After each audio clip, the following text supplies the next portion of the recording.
So welcome everyone. Welcome to our Dharma Talk for today. I've entitled the talk Acceptance, although it's not all about acceptance, but it's part of it. And as you may realize, that some of the most powerful Dharma talks that I give are ones that are relative to my own personal life and the people around me when I create those talks. So today I want to give you a talk about, firstly, some personal issues that I noticed arose last week. And also, when I was going through the ideas of what I would talk about today, I was thinking about talking about dependent arising and also the positive aspect of dependent arising. Normally, dependent arising is understood in terms of suffering, but it can also be understood in terms of systems that lead to awakening. And I'll present one little system called the 5 faculties, which transforms into the 5 powers. So as I was thinking about this,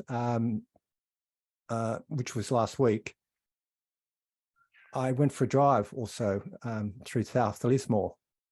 And I remembered that it was a year ago this week that we had the devastating floods. And as I was driving through South Lismore, I was seeing a lot of empty houses and barred up pubs and all sorts of things. And I thought it would be very important to talk about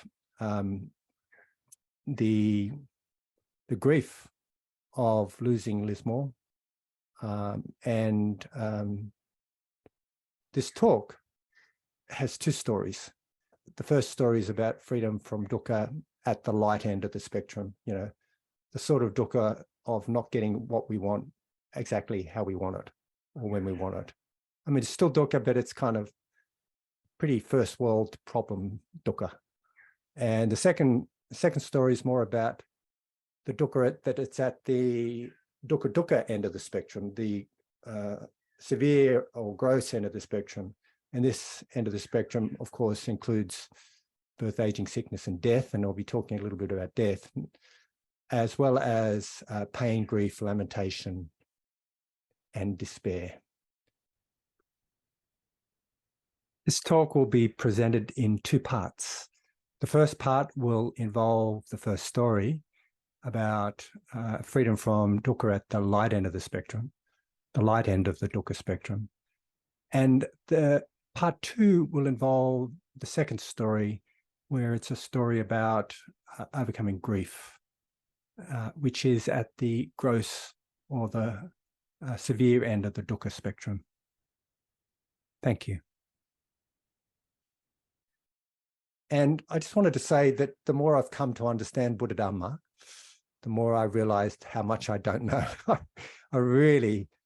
don't know if that's getting enlightened or not. I think we realize how much we don't know. I remember when I first started practicing Buddhism and practicing meditation in about 1975, I think it was. I went on a 10-day retreat and I thought, I'll get this over. I'll get this under my belt within about a year, I reckon. I'll work out what's going on.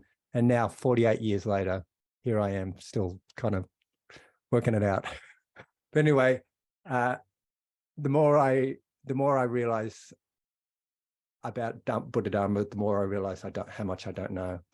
And I admit that I've grown and matured over the last 48 years of my contact with the teachings of the Buddha.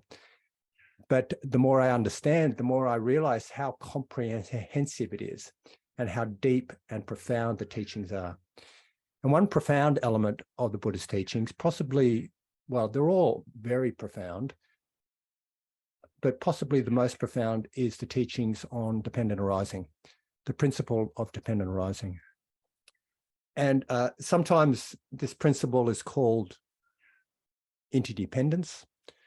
And I've heard Thich Nhat Hanh talk about interbeing. And I wonder if he's talking about dependent arising. Of course, the dependent arising would be involved in what the great late Venerable Thich Nhat Hanh would have been talking about, because dependent arising explains the principles behind how things arise or come into being, and also how they disappear or cease from being, if that makes sense. So dependent arising is quite complex and difficult to understand. Nonetheless, in the sutras, it's often described in a way where one understands that if there's no cause for something, something doesn't arise. It's simply that. In the sutras, they describe it in this way. When this is, that is. Because this arises, that arises. When this is not, that is not. Because this ceases, that ceases. So it's pretty simple, yet complicated, complex, and difficult to understand. These principles explains what happens in the Four Noble Truths. I mean, the Four Noble Truths are an example of dependent arising. And, you know, the Four Noble Truths, of course, or the Four Ennobling Truths, however you'd like to see them. There is dukkha, there is unsatisfactoriness, there is suffering. There is the cause of dukkha or the origins of dukkha. There is freedom from dukkha. This is the third truth, freedom from dukkha. There is nibbana, and there is a way to be free. There is a path of freedom, and that is the Eightfold Path, of course. So when you think about it in terms of dependent arising, when there is the second reality or craving, grasping, clinging, and so on, then there's also the reality of dukkha. When there's the second truth, there's the first truth.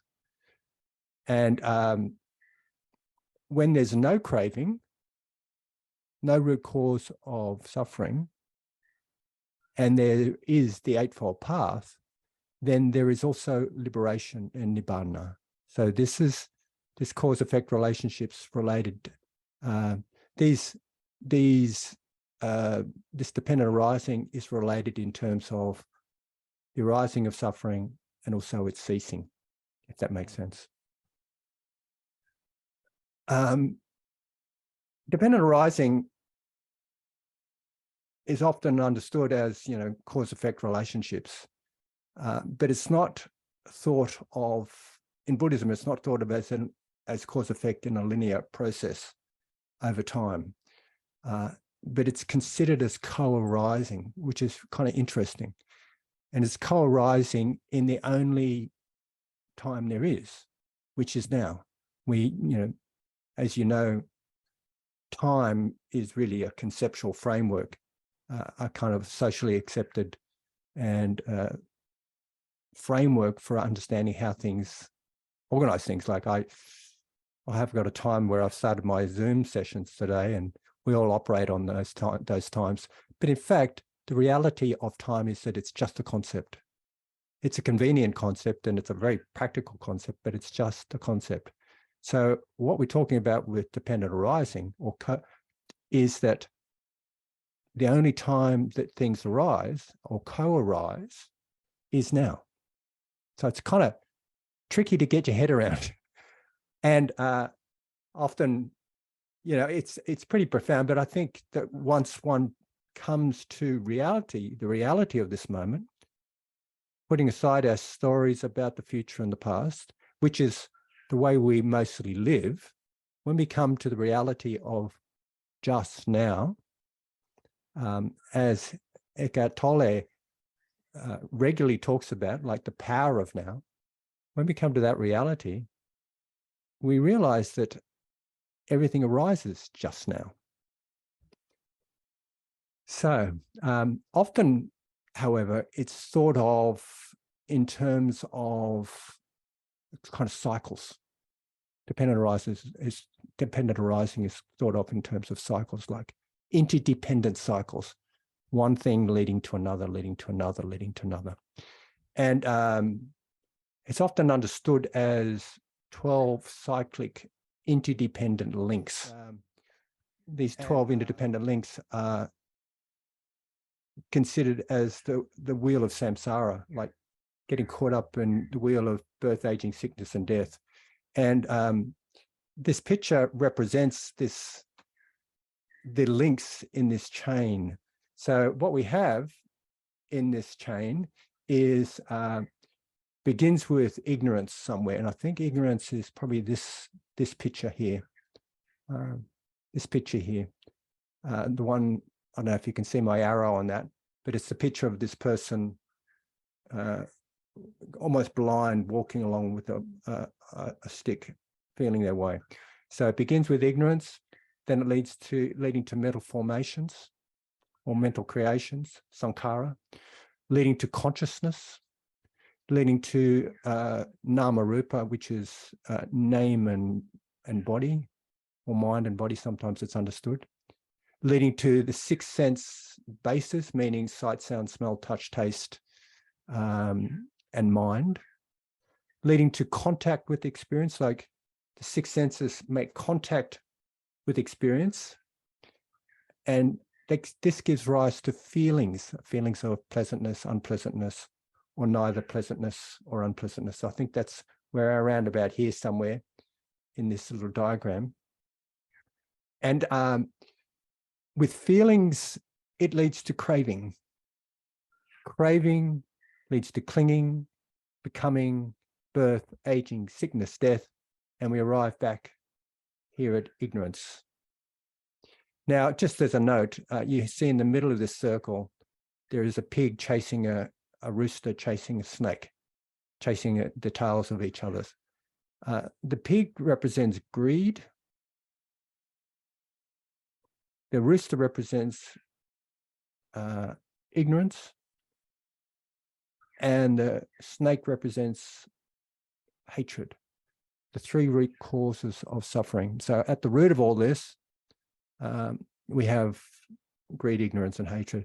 And you see, I mean, there's these letters here around, there's 6 sections around the outside. These usually represent realms. I had another picture that I was showing you, but I was going to show you, but it was a bit complicated. So these pictures represent different realms human beings can arrive in. And the human realm, the God realm, the Asura God realm, the Asura or jealous God realms, and the lower realms being the hell realm, the Preta realm, and the animal realms. And I won't go into talking about that today, maybe another time. The point in the cycle that's very, very powerful to exit from, we get caught in these cycles of suffering, this interdependent links of cycling in the wheel of birth and death, it's called sometimes, or samsara. One very powerful point to exit is where feelings condition craving. And with mindfulness and concentration and wisdom, we can short circuit that cycling. Now, there are 3 types of cravings. The first type of craving, it's called kama tanha, is craving for sensual pleasures.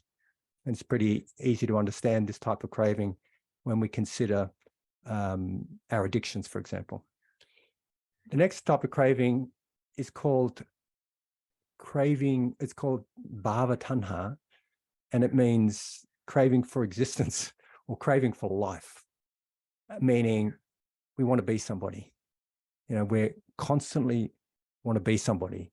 I want to be somebody. I mean, I remember seeing a film with a very old 1940s film with someone, I can't remember, Gregory Peck, I think it was.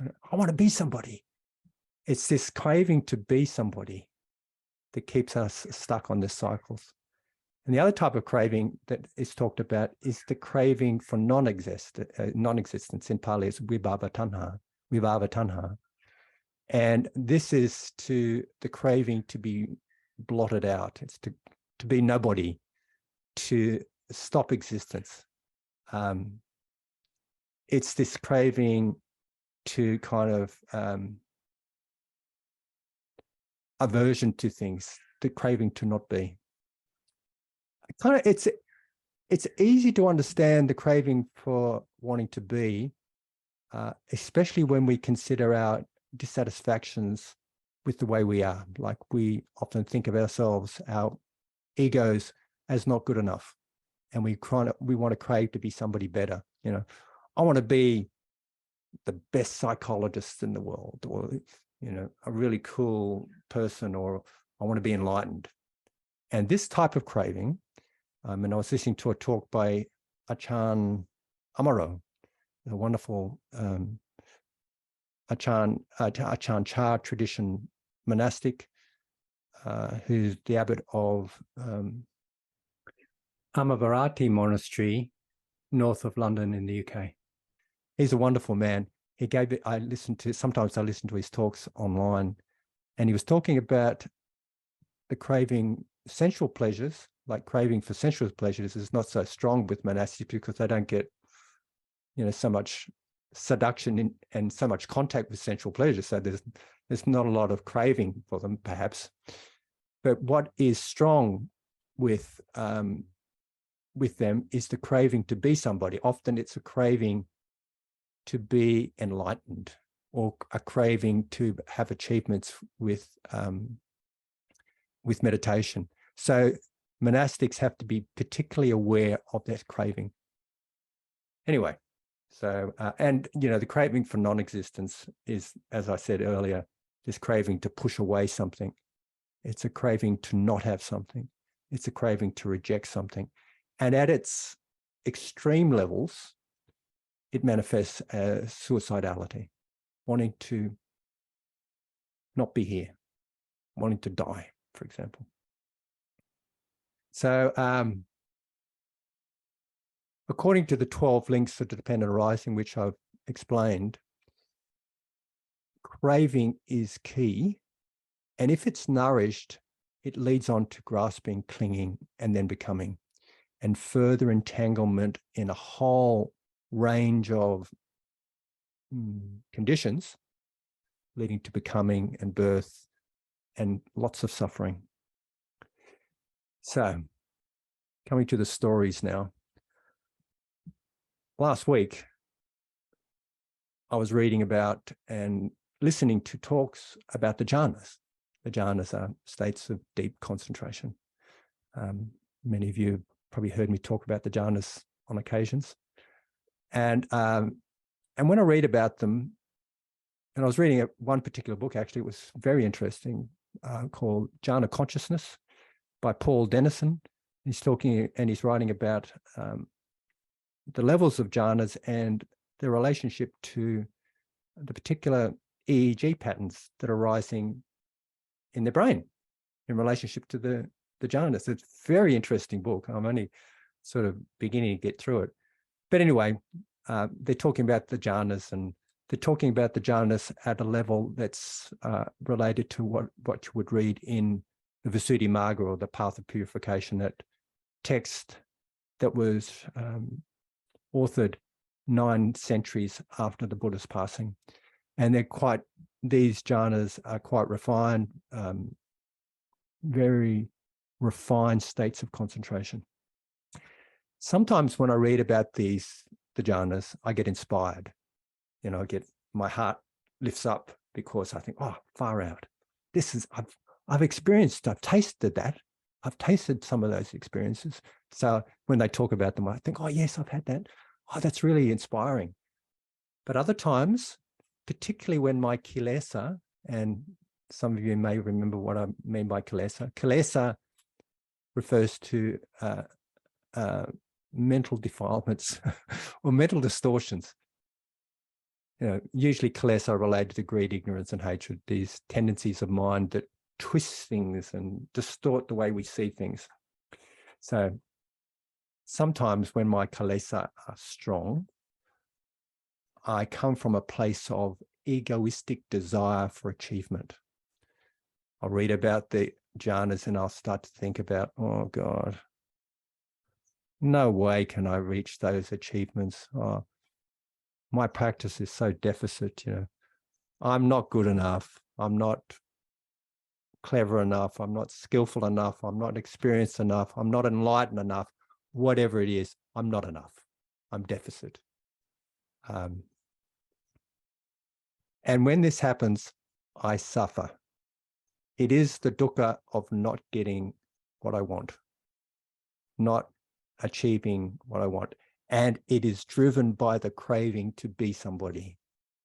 bhava tanha. It's driven by that craving to be something different than what I actually am.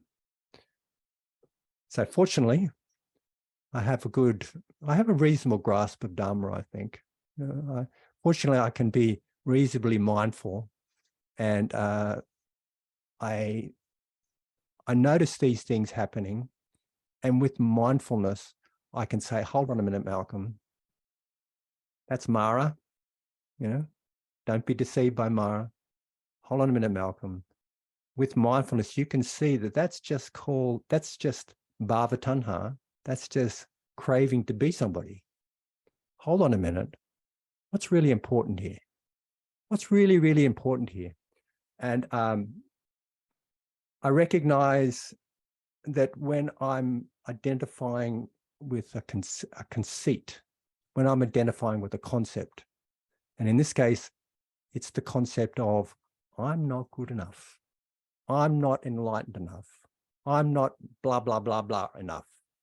It's the conceit I am. It is just conceit. And in Pali, this conceit is called mana. And I think I've given talks on that, on the days of mindfulness as well. Mana, the conceit I am. It's what, I guess, the closest we can get to describing what the ego is. This conceit and a belief in a self-concept, regardless of whether it's a negative self-concept or a wholesome self-concept. It's still this belief in identifying with a self-concept. So with mindfulness, you can see the craving and what it leads into. It leads into grasping and clinging to a particular type of self-concept. And in this case, my self-concept was the concept that I'm not good enough. I'm deficit. I'm a failure. I'm a failure. Sometimes I think if sometimes people identify with these concepts about themselves, and I watch this happening with my clients. As you know, I'm a psychologist, and I often see clients come in, I'll say, I'm just not good enough. I'm not a failure. I'm not worthwhile seeing. I don't deserve to be seeing. I am. These concepts that are they're just creations. They're just fictitious creations, habitual tendencies. So I was getting caught up in this self-conceit, but I recognized it. And I recognized that this conceit is just an illusion. It's just a fictitious production of my, you want to talk about it neurologically, you could talk about it as the default mode networking, in addition to the insular and various and frontal lobe activity, creating this fictitious self, this selfing. I've given a talk about selfing at some stage as well. So you can see through it. When you can see through it, I have a trust, I have a faith and a confidence that it's possible to be free. It's possible to be free from this. So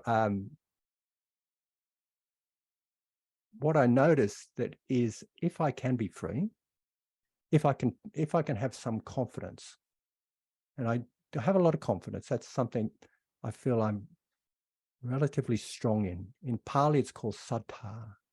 Saddha, I'm not sure about the direct translation, but I think it's got something to do with where you put your heart. Saddha.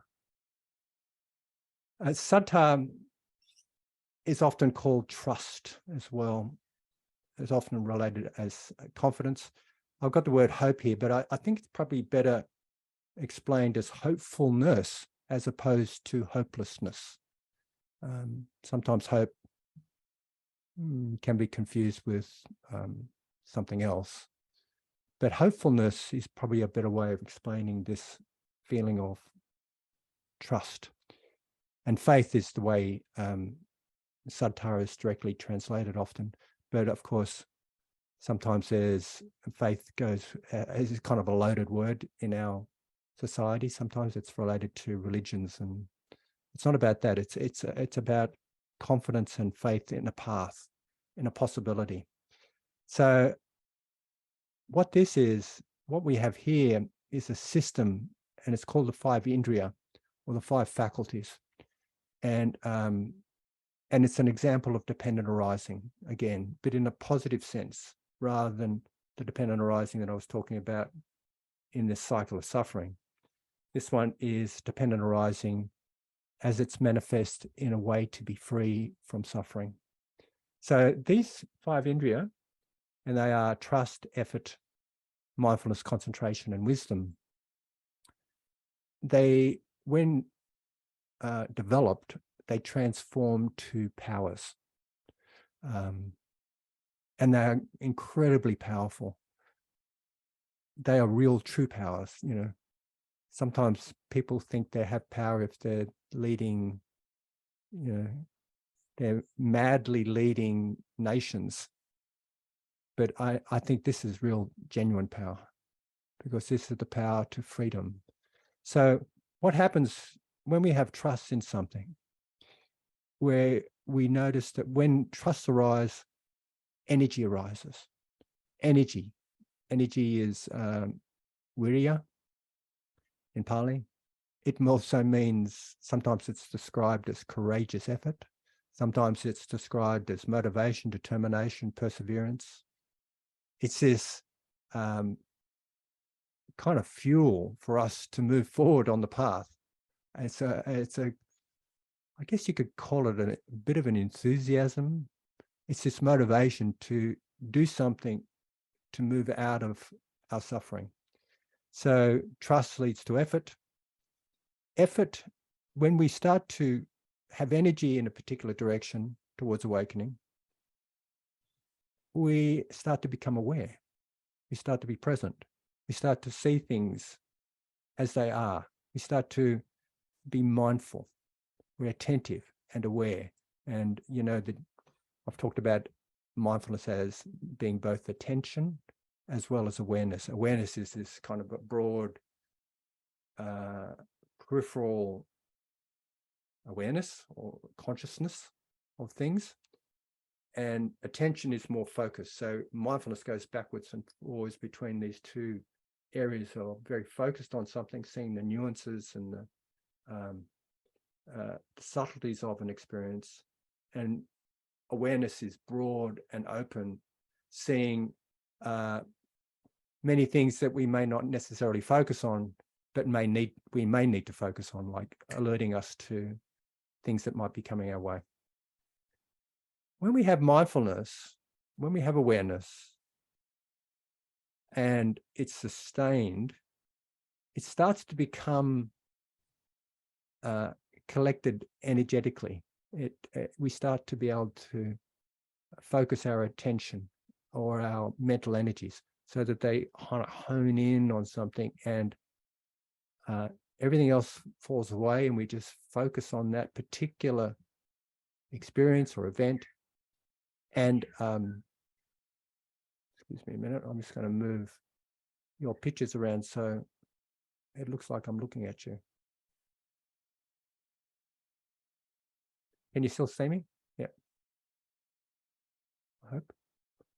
I've lost your picture altogether now. There you are. Okay, so concentration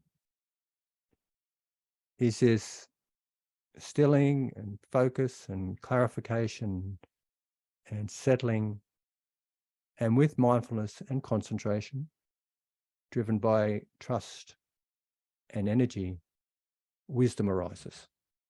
Wisdom, we start to see things as they actually are. We have insight as well as discernment. And there's many ways we can talk about wisdom, and they're whole talks. Yet wisdom is this, from a Buddhist perspective, it's the capacity to see things as they actually are and act in ways, or intend to act in ways, that are wise. Simply that. Usually these intentions include acting in ways that are compassionate, benevolent, letting go of whatever we're clinging to, and also in ways that are harmless, that which includes compassion. So, so this whole kind of cycle leads to awakening. It leads to freedom. And the more wise we become, the more we trust in the path of practice, and it just strengthens. Sometimes I've compared moving along the Eightfold Path, or it is compared to being on a wheel, for example. So just like that, these 5 powers, they build on each other like a 5-spoke wheel in this respect, turning towards liberation, gaining momentum. They're getting stronger and stronger. So it doesn't really start anywhere, but with me last week, it began with a trust. It began with the trust in my own awakening, basically, my own understanding. And I kind of realized that, yeah, well, look, it's really, I think jhanas are really important. It's very helpful to do them better, or to practice them and to wake up. However, in reality, the only time we can wake up is now. The only moment there is now. And the only way we can be is how we are right now. Jhanas are important, but what is most important is wisdom and seeing this and letting go of that which blocks us from being present in this moment, that which causes our suffering, letting go and releasing craving and grasping and clinging to a kind of thing out there that we'd like to be, and just really completely accepting this moment for what it is. Being present here, that's where freedom of the heart lies. So coming back